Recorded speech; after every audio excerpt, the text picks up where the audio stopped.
Hello, Tellers. Today we're going to talk about refuting anti-CTMU arguments. And thankfully, this is not a hard task at all.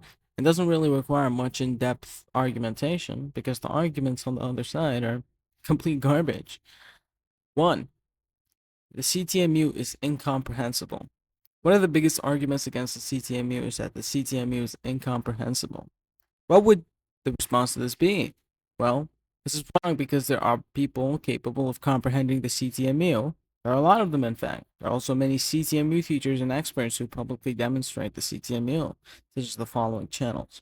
The notion that the CTMU is completely incomprehensible because somebody doesn't understand it after reading an abstract is nothing more than absurd, and in no shape, way, or form is it a refutation of any of the philosophical principles within the CTMU, which, if your aim was to disprove the CTMU, you'd have to refute. 2. Chris Langan makes up words.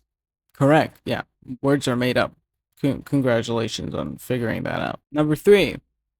Chris Langan doesn't define his terms. This is simply not true. Any word that is a newly introduced term and is used within the CTMU is directly described and illustrated. For example, syndiphonesis is described as difference in sameness, which is further illustrated upon in the CTMU.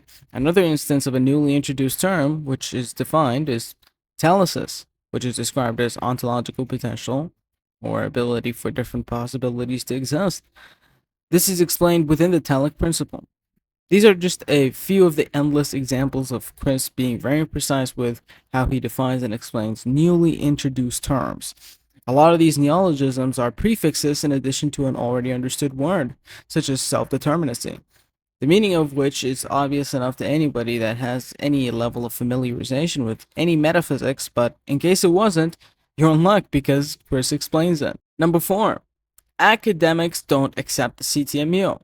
Yeah, okay. And this is an appeal to authority fallacy. It bears absolutely no weight on the validity of the propositions in the CTMU because the CTMU is not a scientific theory. It is a metaphysics. It's a philosophy. So-called experts in philosophy almost all disagree on most things except for the history of philosophy, because philosophy is not and should not be treated the same as science. They're not the same. Number 5. Chris has made controversial statements. It should be obvious enough what the response to this would be. This bears no relevance on if any of the statements in the CTMU are false. Number 6. It doesn't make any empirical predictions we can evaluate scientifically. Yeah, and it doesn't have to, as it is not a scientific theory. Number 7.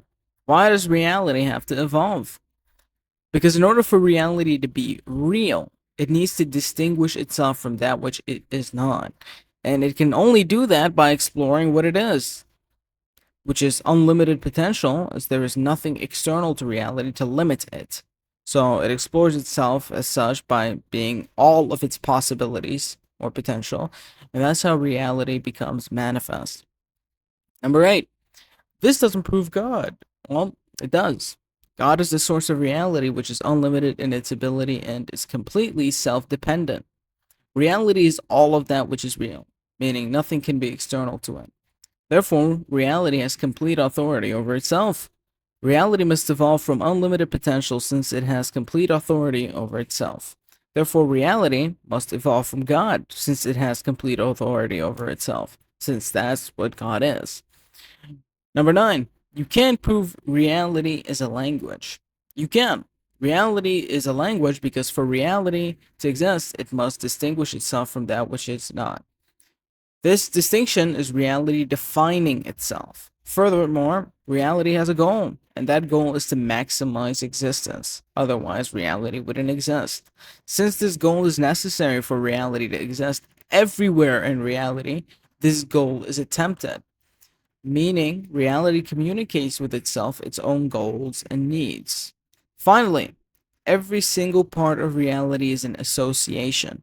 Our conception of reality is also defined by associations, objects, relations, and orders.